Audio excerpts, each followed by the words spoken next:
Welcome to The Explainer, where we break down big ideas using the source material itself.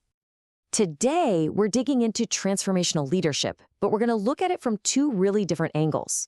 First, the personal, inner journey of a leader, and then the organizational framework they actually built. We're going to see how that inner mindset is what fuels all the outer action. All right, so let's just jump right in. We hear this term transformational leadership thrown around all the time, right? But what does it actually mean? Is it more than just a corporate buzzword? You've probably seen this yourself. Some leaders, they just manage tasks, checkboxes, but others, they create this magnetic pull that inspires people to bring their absolute best. Well, it really boils down to their leadership style, and one of the most powerful approaches out there is this idea of transformational leadership. So what is it?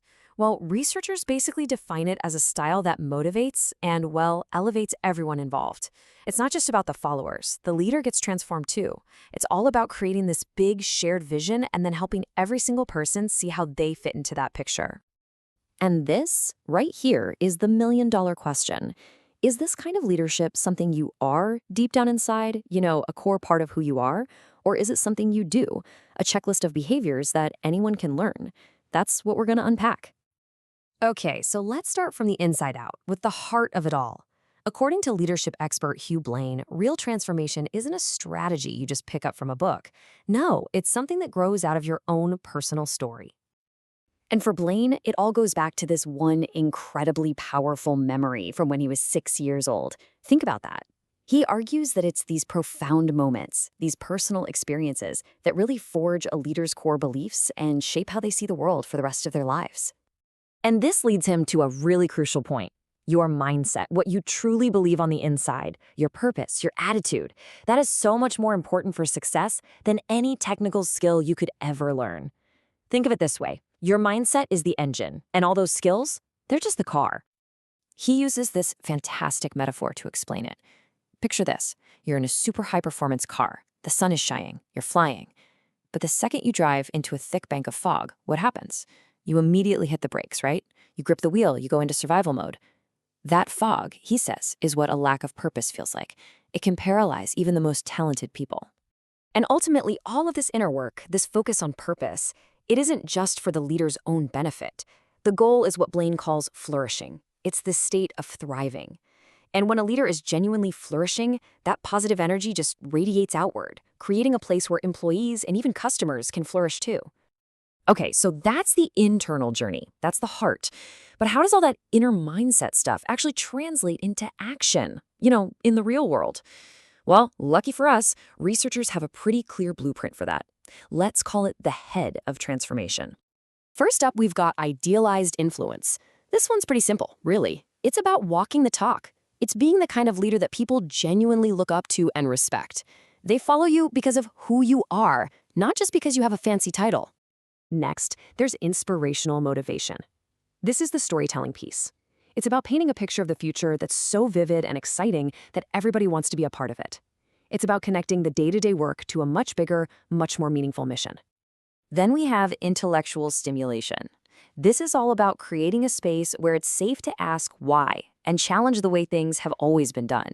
These leaders basically encourage their teams to think for themselves and come up with creative solutions. And the last piece of this puzzle is Individualized Consideration. This is where the leader stops being a boss and starts being a coach. They actually pay attention to each person as an individual, and they actively help them grow and develop their unique talents. Now, here's the thing that makes this so powerful. We've gone from the philosophical, the heart, to the super practical. These 4 dimensions, they're not just nice ideas. They are actual behaviors that you can observe and even measure. And check this out. This is data from a study of construction firms. When employees were asked to rate their leaders on these 4 things, which one came out on top? Inspirational motivation. I mean, how cool is that? It tells us that even in a field that's all about concrete and steel, what people crave most is a leader who gives them a compelling vision to believe in. So, we have the personal journey, the heart, and we have the organizational blueprint, the head. But the real magic, the secret sauce, is seeing how these 2 things connect. Because they're not separate concepts at all. They are completely intertwined. A leader's deep personal sense of purpose That's what gives real power to their inspirational motivation. A leader who is flourishing themselves is naturally going to be better at giving that individualized consideration. And a leader who truly believes that mindset trumps skill set, well, they just naturally embody idealized influence. See how it all fits? And that's really the big takeaway here. True transformational leadership isn't just about learning a set of behaviors from a textbook.